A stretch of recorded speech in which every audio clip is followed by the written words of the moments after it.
भारत माता की, भारत माता की। मेरी माटी मेरा देश अभियान के तहत आयोजित अमृत कलश यात्रा के अवसर पर अभी आप सब लोगों ने जिनको सुना, उत्तराखंड सरकार के कैबिनेट मंत्री आदरणीय सतपाल महाराज जी, टिहरी क्षेत्र के लोकप्रिय सांसद आदरणीय माला राज्य लक्ष्मी शाह जी, हमारे खजानदास राजपूत क्षेत्र के लोकप्रिय विधायक हमारे वरिष्ठ नेता आदरणीय खजानदास जी, गंगोत्री क्षेत्र के लोकप्रिय विधायक भाई सुरेश चौहान जी, मंडी परिषद के अध्यक्ष डॉक्टर अनिल कपूर डब्बू जी, संस्कृति साहित्य एवं कला परिषद की उपाध्यक्ष बहन मधु भट्ट जी, पूर्व विधायक आदरणीय राजेश शुक्ला जी, सचिव संस्कृति श्री हरीश चंद्र सेमवाल जी, डायरेक्टर संस्कृति विभाग बीना भट्ट जी, एवं इस कार्यक्रम में यहाँ पर उपस्थित आए हुए हमारे सभी अतिथिगण, सभी माताएं बहनें, आईटीबीपी एवं एसएसबी के सभी अधिकारीगण, सभी हमारे जवान और एसएसबी और आईटीबीपी के अलग अलग पोस्टों से और एसएसबी के 71 पोस्टों से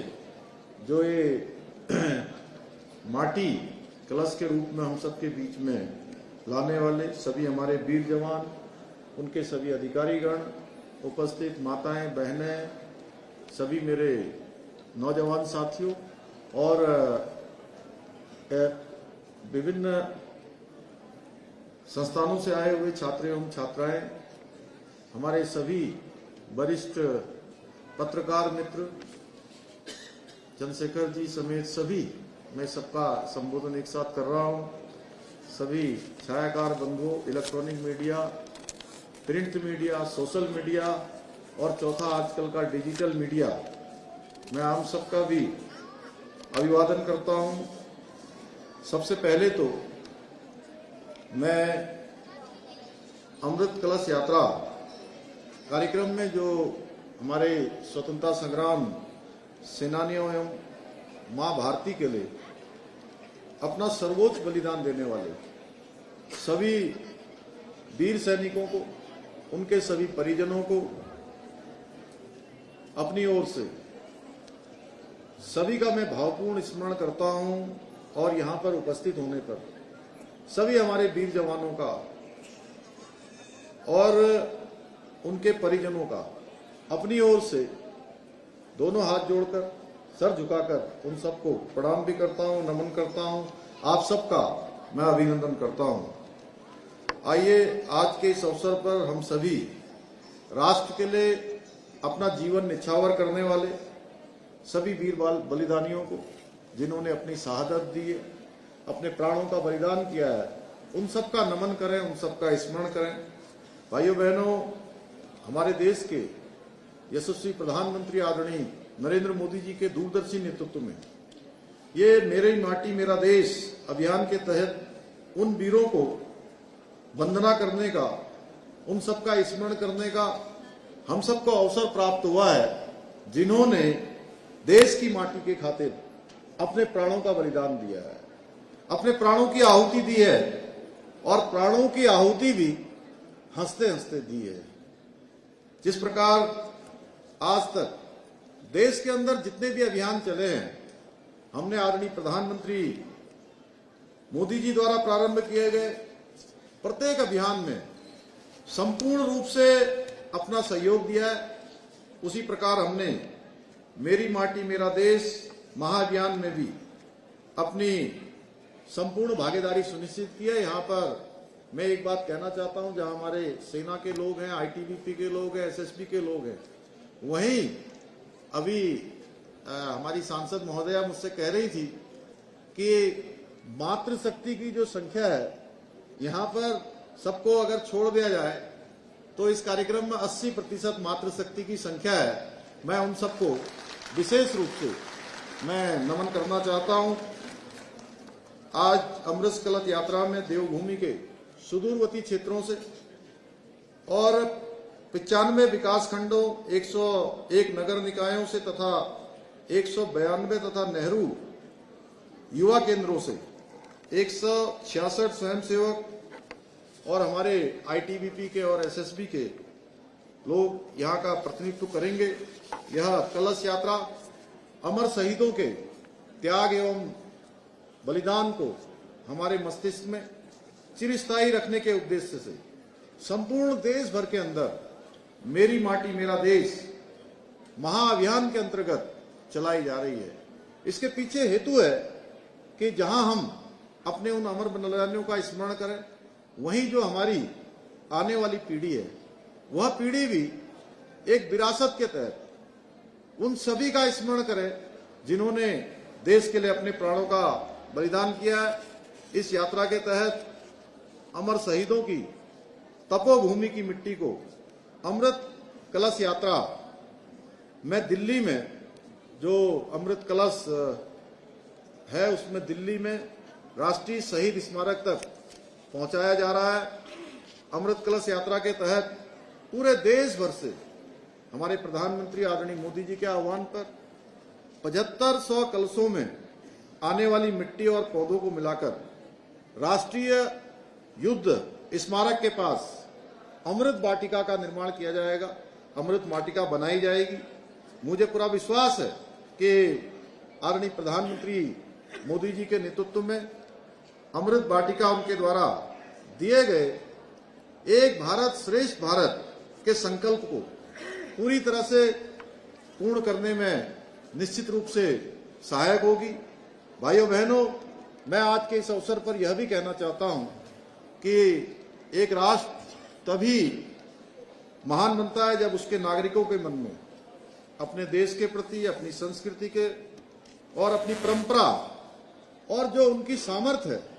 उस सामर्थ्य पर सभी को पूरा विश्वास होता है और गर्व का भी भाव होता है। आज हमारे प्रधानमंत्री आदरणीय मोदी जी के नेतृत्व वाली सरकार हर देशवासी के मन में, हर भारतीय के मन में यह विश्वास एवं गर्व का भाव उत्पन्न करने का काम, उसको प्रेरित करने का काम आज पूरे 140 करोड़ भारतीयों के मन में लगातार एक गौरव की अनुभूति पैदा करने का काम हो रहा है। भाइयों बहनों, हमारी देवभूमि वीरों की भूमि है, बलिदानियों की भूमि है और यह बात हमारे सैनिकों ने, हमारे वीर बलिदानियों ने आज तक जितने भी युद्ध हुए हैं, देश की आजादी के बाद के हों या उससे पहले के हो, हमेशा उन्होंने अपनी वीरता को सिद्ध किया है। और हमने हमेशा माना है देशभक्ति सर्वसाव भक्तिषु श्रेष्ठा, यानी कि देशभक्ति सभी प्रकार की भक्तियों में अगर कोई भक्ति सर्वश्रेष्ठ है तो वो देशभक्ति है। मैं जब भी हमारे शहीदों से जुड़े हुए कार्यक्रम होते हैं या इस प्रकार के कार्यक्रम होते हैं तो एक सैनिक पुत्र होने के नाते जब भी मैं ऐसे कार्यक्रमों में सम्मिलित होता हूं तो कहीं ना कहीं जब मैं देखता हूं कि हमारे वीर सैनिक हमारे साथ होते हैं, उनके परिजन हमारे साथ होते हैं, स्वतंत्रता संग्राम सेनानियों के परिजन साथ होते हैं और मातृशक्ति साथ होती है, नौजवान साथ होते हैं, बड़े बुजुर्गों का आशीर्वाद होता है, तो सीना गर्व से चौड़ा हो जाता है। परंतु ऐसे कार्यक्रमों में आकर कहीं न कहीं मन उन बलिदानियों को याद करते हुए जिन्होंने हंसते हंसते अपने प्राणों का बलिदान दिया, जिन्होंने अपनी बहन की राखी को ठोकर मार दी, जिन्होंने अपनी मां की ममता को छोड़ दिया, अपने परिवार को छोड़ दिया, परिजनों को छोड़ दिया और देश के लिए कुर्बान हो गए, देश के लिए बलिदान हो गए, अपनी शहादत दे दी, उन सब का स्मरण करते हुए कहीं कहीं मन भाव विभोर होता है, मन और आंखें नम हो जाती हैं। भाइयों बहनों, आज हमारे प्रधानमंत्री जी के प्रयासों से सेना न केवल पहले से सशक्त हो रही है, न केवल सेना का मनोबल बढ़ा है, बल्कि सेना अधिक सक्षम भी हो रही है और सशक्त भी हो रही है। बल्कि हमारी सेना की यश और कीर्ति पताका आज संपूर्ण विश्व में फहर रही है। हमारी केंद्र की सरकार जहां एक ओर सेना एवं हमारे पैरामिलिट्री फोर्सेज के आधुनिकीकरण पर बल दे रही है, वहीं दूसरी ओर सैनिकों के परिवारों को जो मिल रही सुख सुविधाएं, उनका भी पूरी तरह से उनकी चिंता कर रही है, उनका ख्याल रख रही है। आदरणीय प्रधानमंत्री जी के नेतृत्व में सैनिकों के साहस और मनोबल को यही सब कारण है कि बढ़ा रहे हैं। आज पहला का एक समय था, हम सबको समय याद करना चाहिए जब हमारे वीर सैनिक जो सीमाओं पर 24 घंटे कहीं -डिग्री तापमान पर, कहीं धूप आदि पानी सहते हुए सीमाओं की रक्षा करते थे, हम सब की रक्षा करने में तैनात रहते थे। उनको अगर कहीं दुश्मन की गोली आती थी, किसी आतंकवादी की गोली आती थी, किसी जिहादी की गोली आती थी, तो उनको आदेश लेना पड़ता था कि गोली चलानी है कि नहीं चलानी है। लेकिन भाइयों बहनों,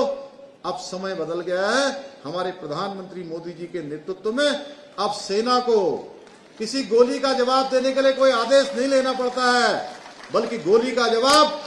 गोलों से देने का काम भारत की सेना करती है, हमारे पैरामिलिट्री फोर्सेज के लोग करते हैं।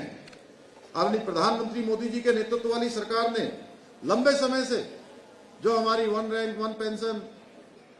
की मांग थी, उस मांग को पूरा किया। हमारी राज्य सरकार भी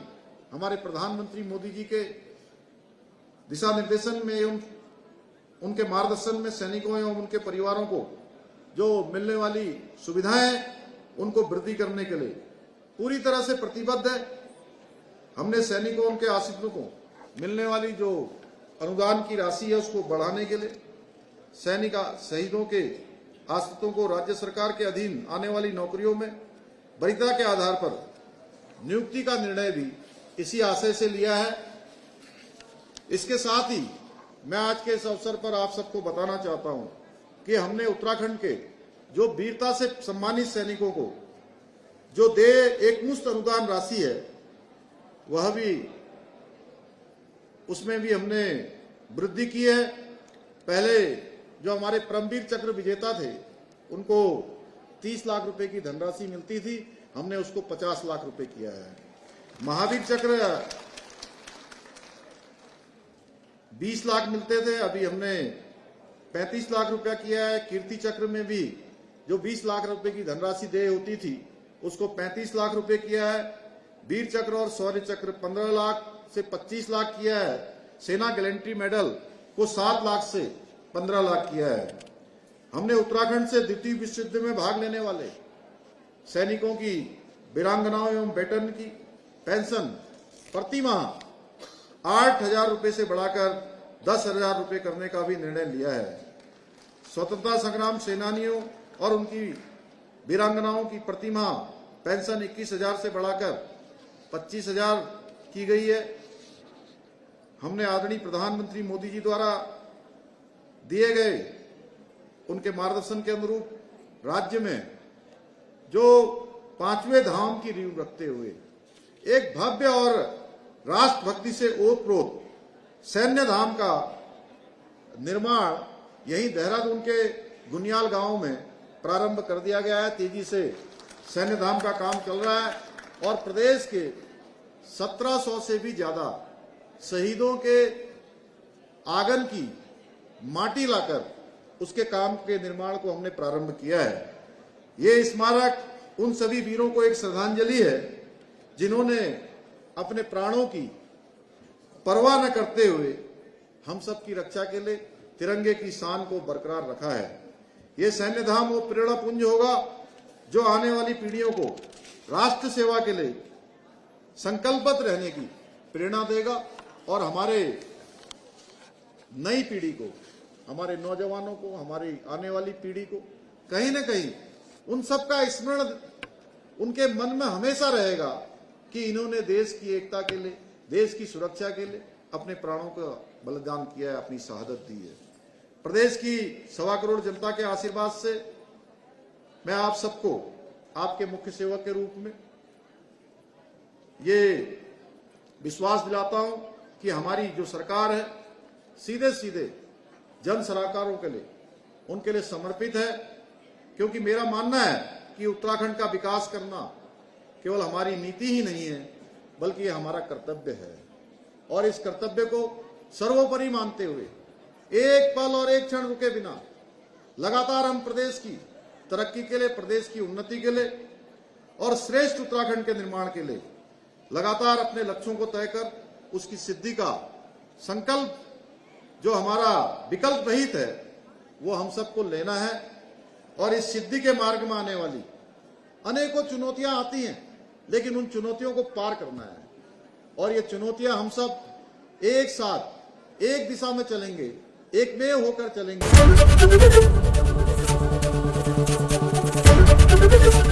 एबीपी गंगा, खबर आपकी, जुबान आपकी।